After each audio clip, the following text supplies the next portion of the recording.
ओम चंडिकाय नमः। ओम दुर्गाय नमः। आप सभी का सनातन धर्मसार चैनल पर बहुत बहुत स्वागत है। शारदीय नवरात्र के चौथे दिन की आप सभी को हार्दिक शुभकामनाएं। आप सभी पर माता रानी की कृपा सदैव बनी रहे। नवरात्रि पर माँ दुर्गा के 9 रूपों की पूजा आराधना एवं श्री सप्तशती का पाठ किया जाता है। आप हमारे चैनल पर भी श्री दुर्गा सप्तशती के सभी पाठ प्रतिदिन सुन सकते हैं और साथ ही नवरात्रि के पूरे 9 दिन माँ दुर्गा के 9 स्वरूपों की कथाएं, स्तुति, मंत्र एवं पूजा विधि का श्रवण भी कर सकते हैं। यदि आपने अभी तक इस चैनल को सब्सक्राइब नहीं किया है या आप आज चैनल पे पहली बार आए हैं तो कृपया करके चैनल को सब्सक्राइब करें, जिससे कि इसी प्रकार की पावन और मंगलकारी कथाएं आप तक पहुंचती रहें। नवरात्रि के चौथे दिन श्री दुर्गा सप्तशती के 5वें, 6ठे, 7वें एवं 8वें अध्याय का पाठ किया जाता है। आज की वीडियो में हम सभी श्री दुर्गा सप्तशती के 8वें अध्याय का श्रवण करेंगे। तो चलिए देर न करते हुए श्री गणेश भगवान का हृदय से मनन कर 8वें अध्याय का प्रारंभ करते हैं। ओम श्री गणेशाय नमो नमः। ओम रण चंडिकाय नमो नमः। ओम दुर्गाय नमो नमः। श्री दुर्गा सप्तशती के अध्याय 8 में 63 श्लोकों में माँ दुर्गा द्वारा रक्त बीज वध का वर्णन है। महर्षि मेधा ने कहा, चंड और मुंड नामक असुरों के मारे जाने से और बहुत सी सेना के नष्ट हो जाने से असुरों के राजा प्रतापी शुंभ ने क्रोध युक्त होकर अपनी संपूर्ण सेना को युद्ध के लिए तैयार होने की आज्ञा दी।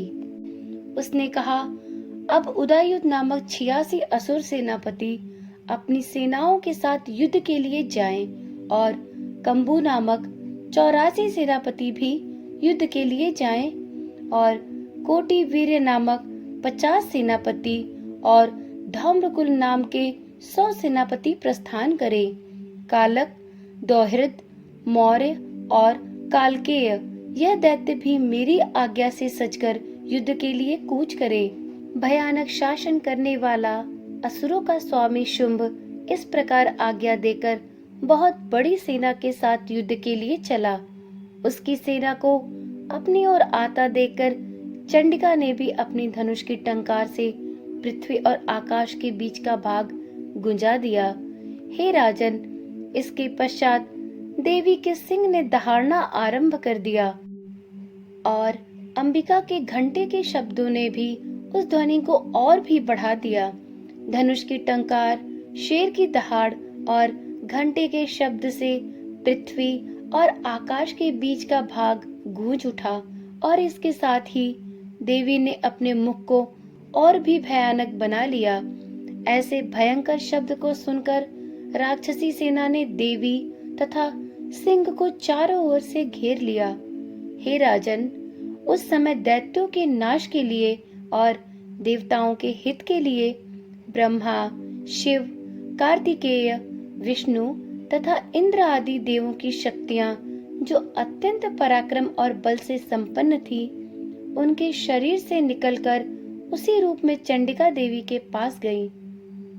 जिस देवता का जैसा रूप था, जैसे आभूषण थे और जैसा वाहन था, वैसा ही रूप, आभूषण और वाहन लेकर उन देवताओं की शक्तियां दैत्यों से युद्ध करने के लिए आईं। हंसयुक्त विमान में बैठकर और रुद्राक्ष की माला तथा कमंडलू धारण करके ब्रह्मा जी की शक्ति आई। वृषभ पर सवार होकर, हाथ में त्रिशूल लेकर, महानाग का कंकड़ पहनकर और चंद्र रेखा से शोभित होकर भगवान शंकर की शक्ति माहेश्वरी आई और मोर पर आरूढ़ होकर हाथ में शक्ति लिए दैत्यों से युद्ध करने के लिए कार्तिकेय जी की शक्ति उन्हीं का रूप धारण करके आई। भगवान विष्णु की शक्ति गरुड़ पर सवार होकर शंख, चक्र, श्रांग गदा, धनुष, खड्ग हाथ में लिए आई। श्री हरि की शक्ति वाराही वराह का शरीर धारण करके आई और नृसिंह के समान शरीर धारण करके उनकी शक्ति नारसिंही भी आई। उसकी गर्दन के झटकों से आकाश के तारे टूट पड़ते थे और इसी प्रकार देवराज इंद्र की शक्ति ऐन्द्री भी एरावत के ऊपर सवार होकर आई। पश्चात इन देव शक्तियों से घिरे हुए भगवान शंकर ने चंडिका से कहा, मेरी प्रसन्नता के लिए तुम शीघ्र ही इन असुरों को मारो। इसके पश्चात देवी के शरीर में से अत्यंत उग्र रूप वाली और सैकड़ों गिदड़ियों के समान आवाज करने वाली चंडिका शक्ति प्रकट हुई। उस अपराजिता देवी ने धूमिल जटा वाले भगवान श्री शंकर जी से कहा, हे प्रभु, आप मेरी ओर से दूत बनकर शुंभ और निशुंभ के पास जाइए और उन अत्यंत गर्वीले दैत्यों से कहिए तथा उनके अतिरिक्त और भी जो दैत्य वहां युद्ध के लिए उपस्थित हों उनसे भी कहिए, जो तुम्हें अपने जीवित रहने की इच्छा हो तो त्रिलोकी का राज्य इंद्र को दे दो। देवताओं को उनका यज्ञ भाग मिलना आरंभ हो जाए और तुम पाताल लोक को लौट जाओ। किंतु यदि बल के गर्व से तुम्हारी लड़ने की इच्छा हो तो फिर आ जाओ। तुम्हारे मान से मेरी योगिनियां तृप्त होंगी। चूंकि उस देवी ने भगवान शंकर को दूत के कार्य में नियुक्त किया था, इसलिए वह संसार में शिवदूती के नाम से विख्यात हुई। भगवान शंकर से देवी का संदेश पाकर उन दैत्यों के क्रोध का कोई आर पार न रहा और वह जिस स्थान पर देवी विराजमान थी वहां पहुंचे और जाने के साथ ही उस पर बाड़ों और शक्तियों की वर्षा करने लगे। देवी ने उनके फेंके हुए बाड़ों, शक्तियों, त्रिशूल और फरसों को अपने बाड़ों से काट डाला और काली देवी उस देवी के साथ आगे खड़ी होकर शत्रुओं को त्रिशूल से विदीर्ण करने लगी और खटवांग से कुचलने लगी। ब्राह्मणी जिस तरफ दौड़ती थी उसी तरफ अपने कमंडलू का जल छिड़ककर दैत्यों के वीर्य व बल को नष्ट कर देती थी और इसी प्रकार माहेश्वरी त्रिशूल से, वैष्णवी चक्र से और अत्यंत कोप वाली कौमारी शक्ति द्वारा असुरों को मार रही थी और ऐन्द्री के बाजू के प्रहार से सैकड़ों दैत्य रक्त की नदियां बहाते हुए पृथ्वी पर सो गए। वाराही ने कितने ही राक्षसों को अपनी थुथन द्वारा मृत्यु के घाट उतार दिया। दाढ़ों के अग्रभाग से कितने ही राक्षसों की छाती को चीर डाला और चक्र की चोट से कितनों ही को विदीर्ण करके धरती पर डाल दिया। बड़े बड़े राक्षसों को नारसिंही अपने नखों से विदीर्ण करके भक्षण कर रही थी और सिंहनाद से चारों दिशाओं को गुंजाती हुई रणभूमि में विचर रही थी। शिवदूती के प्रचंड अट्टहास से कितने ही दैत्य भयभीत होकर पृथ्वी पर गिर पड़े और उनके गिरते ही वह उनको भक्षण कर गई।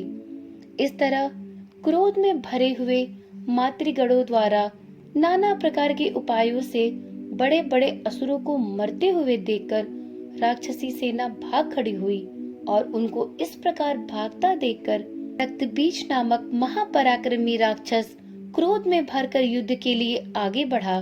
उसके शरीर से रक्त की बूंदें पृथ्वी पर जैसे ही गिरती थी, तुरंत वैसे ही शरीर वाला तथा वैसा ही बलवान दैत्य पृथ्वी से उत्पन्न हो जाता था। रक्तबीज गदा हाथ में लेकर ऐन्द्री के साथ युद्ध करने लगा। जब ऐन्द्री शक्ति ने अपने वज्र से उसको मारा तो घायल होने के कारण उसके शरीर से बहुत सा रक्त बहने लगा और उसकी प्रत्येक बूंद से उसके समान ही बलवान तथा महापराक्रमी अनेक दैत्य भयंकर रूप से प्रकट हो गए। वह सबके सब दैत्य बीज के समान ही बलवान एवं तेज वाले थे। वह भी भयंकर अस्त्र शस्त्र लेकर देवियों के साथ लड़ने लगे। जब ऐन्द्री के वज्र प्रहार से उसके मस्तक पर चोट लगी और रक्त बहने लगा तो उसमें से हजारों ही पुरुष उत्पन्न हो गए। वैष्णवी ने चक्र से और ऐन्द्री ने गदा से रक्त बीज को चोट पहुंचाई और वैष्णवी के चक्र से घायल होकर उसके शरीर से जो रक्त बहा, उससे हजारों महाअसुर उत्पन्न हुए, जिनके द्वारा यह जगत व्याप्त हो गया। कौमारी ने शक्ति से, वाराही ने खड्ग से और महेश्वरी ने त्रिशूल से उसको घायल किया। इस प्रकार क्रोध में भरकर उस महादैत्य ने सब मातृशक्तियों पर पृथक पृथक गदा से प्रहार किया और माताओं ने शक्ति तथा शूल इत्यादि से उसको बार बार घायल किया। उससे सैकड़ों महादैत्य उत्पन्न हुए। इस प्रकार उस रक्त बीज के रुधिर से उत्पन्न हुए असुरों से संपूर्ण जगत व्याप्त हो गया, जिससे देवताओं को भय हुआ। देवताओं को भयभीत देखकर चंडिका ने काली से कहा, हे चामुंडे, अपने मुख को बड़ा करो और मेरे शस्त्राघात से उत्पन्न हुए रक्त बिंदुओं तथा रक्त बिंदुओं से उत्पन्न हुए महाअसुरों को तुम अपने इस मुख से भक्षण करती जाओ। इस प्रकार रक्त बिंदुओं से उत्पन्न हुए महादैत्यों को भक्षण करती हुई तुम रणभूमि में विचरो। इस प्रकार रक्त क्षीण होने से यह दैत्य नष्ट हो जाएगा। तुम्हारे भक्षण करने के कारण अन्य दैत्य नहीं उत्पन्न होंगे। काली से इस प्रकार कहकर चंडिका देवी ने रक्त बीज पर अपने त्रिशूल से प्रहार किया और काली देवी ने अपने मुख में उसका रक्त ले लिया। तब उसने गदा से चंडिका पर प्रहार किया। प्रहार से चंडिका को तनिक भी कष्ट न हुआ, किंतु रक्त बीज के शरीर से बहुत सा रक्त बहने लगा। किंतु उसके गिरने के साथ ही काली ने उसको अपने मुख में ले लिया। काली के मुख में उस रक्त से जो असुर उत्पन्न हुए, उसको उसने उसी क्षण भक्षण कर लिया और रक्त को पीती गई। तदंतर देवी ने रक्त बीज को, जिसका की खून काली ने पिया था, चंडिका ने उस दैत्य को वज्र, बाण तथा खड्ग से मार डाला। हे राजन, अनेक प्रकार के शस्त्रों से मारा हुआ और खून से वंचित वह महादैत्य रक्त बीज पृथ्वी पर गिर पड़ा। हे राजन, उसके गिरने से देवता अत्यंत प्रसन्न हुए और माताएं उन असुरों का रक्त पीने के पश्चात उद्धत होकर नृत्य करने लगी। तो इस प्रकार श्री दुर्गा सप्तशती के अध्याय 8 में रक्त बीज वध का वर्णन समाप्त हुआ। भक्तगणों, फिर कल मिलते हैं श्री दुर्गा सप्तशती के 5वें दिन के अध्याय 9 और 10 के साथ। ओम चंडिकाय नमः, ओम दुर्गाय नमः। हे माँ अंबिका, सबके ऊपर अपनी कृपा दृष्टि बनाए रखना, सभी भक्तों का कल्याण करना। जय माँ अम्बे गौरी।